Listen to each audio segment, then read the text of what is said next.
इसमें हम हॉर्टिकल्चर और हॉर्टिकल्चरिस्ट ट्राइब्स देखेंगे। बागवानी और बागवानी करने वाली जनजातियां या प्रजाति देखेंगे हम इसमें सबसे पहले बागवानी की डेफिनेशन को समझेंगे। बागवानी होती क्या है? बागवानी वहां वो चीज है जहां पे हम कृषि करते हैं, कल्टीवेशन करते हैं, खेती करते हैं, जहां पे सिंपल हैंड टूल्स का यूज किया जाता है। सिंपल हैंड टूल्स, हाथ से उपयोग होने वाले औजारों का उपयोग होता है। जैसे हम डिगिंग स्टिक्स लेते हैं या स्पेड्स, छोटे छोटे हथियार हाथ वाले का उपयोग करके हम खेती करते हैं, उसको हम बागवानी कहते हैं। ये नॉर्मली सब्सिस्टेंस एग्रीकल्चर है, सिर्फ घर पालने के लिए या फिर घरेलू उपयोग के लिए की जाने वाली खेती है। ये इसमें कमर्शियल नहीं है, बेचने के लिए इसका उपयोग नहीं होता है। इसमें उपयोग नहीं होता है किसी प्रकार की मशीन्स, प्लाऊ या फिर जानवर उपयोग नहीं होता है, और इसमें मोस्टली इरिगेशन सिस्टम्स भी फॉलो नहीं किए जाते हैं। इसमें जो सिंचाई की कोई भी सिंचाई की व्यवस्था नहीं होती है। ये बहुत छोटे स्केल पे की जाती है, मोस्टली ये घरेलू उपयोग के लिए की जाती है, फॉर फैमिली कंजप्शन ओनली। ये कभी कभी इसमें हंटिंग, गैदरिंग और एनिमल हस्बेंड्री भी शामिल होती है। पशु पालना और उन हंटिंग, गैदरिंग भी इसमें शामिल होती है। अगर हम इसके फीचर्स देखें तो इसका स्केल ऑफ कल्टीवेशन देखें तो इसमें छोटी जगह पे की जाने वाली खेती है।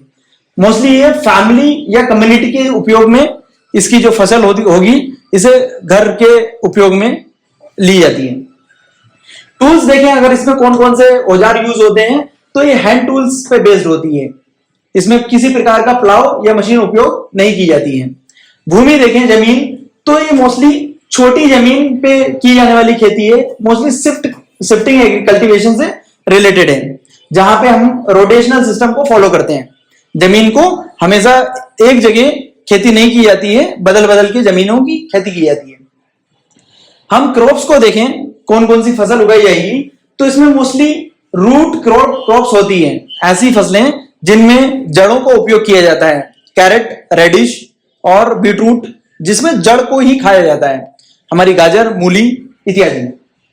या फिर सब्जियां, फल, मक्का या फिर मोटे अनाज, ऐसी ही खेती की जाती है। इसमें मोस्टली घर के लोग इन्वॉल्व होते हैं खेती करने में, पारिवारिक लोग ही खेती करते हैं, लेबर बेस्ड नहीं होती है। अगर हम इसको देखें तो ये सेमी परमानेंट है, ये विलेज बेस्ड है, गांव के क्षेत्र में सेमी परमानेंट लेवल पे खेती की जाती है। अब इसका हम इंपॉर्टेंस देखें कि इसकी भूमिका क्या है, इसकी इंपॉर्टेंस क्या है, तो ये मोस्टली सब्सिस्टेंस बेसिस की एग्रीकल्चर है। घर परिवार को पालने के लिए जो खेती की जाती है वो एग्रीकल्चर है। ये मोस्टली फूड सिक्योरिटी को ध्यान में रखते हुए की जाती है, जिससे कि सभी का पालन हो सके। छोटे छोटे समुदायों के लिए ये मोस्टली ये ट्राइबल आइडेंटिटी से जुड़ी हुई है, जो हमारी आदिवासियों की पहचान से जुड़ी हुई है और उनके सोशल स्ट्रक्चर का पार्ट है। अब हम इसमें देखेंगे कि भारत के कौन कौन से क्षेत्र में ये खेती की जाती है और किस किस नाम से जानी जाती है।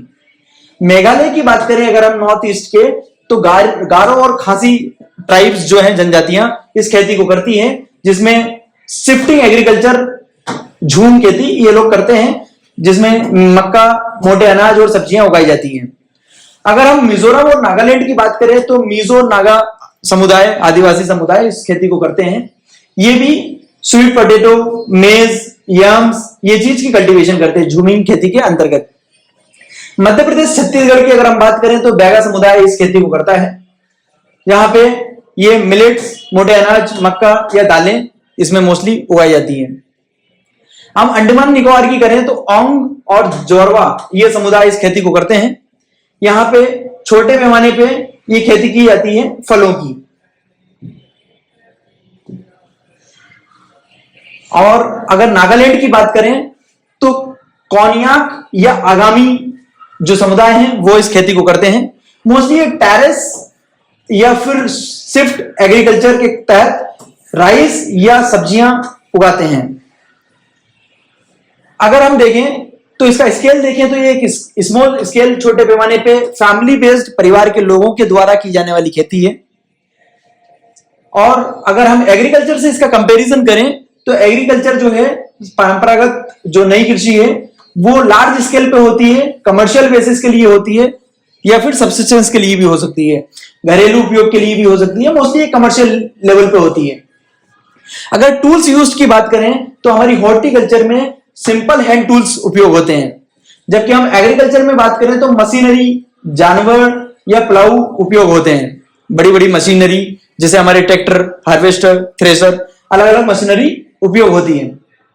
हॉर्टिकल्चर की बात करें तो मोस्टली इसमें सिंचाई नहीं होती है, रेनफेड होती है, इसमें बरसात पे डिपेंडेंसी होती है। अगर हम एग्रीकल्चर की बात करें तो इसको सिंचाई के अलग अलग संसाधनों से इसमें सिंचाई की जाती है।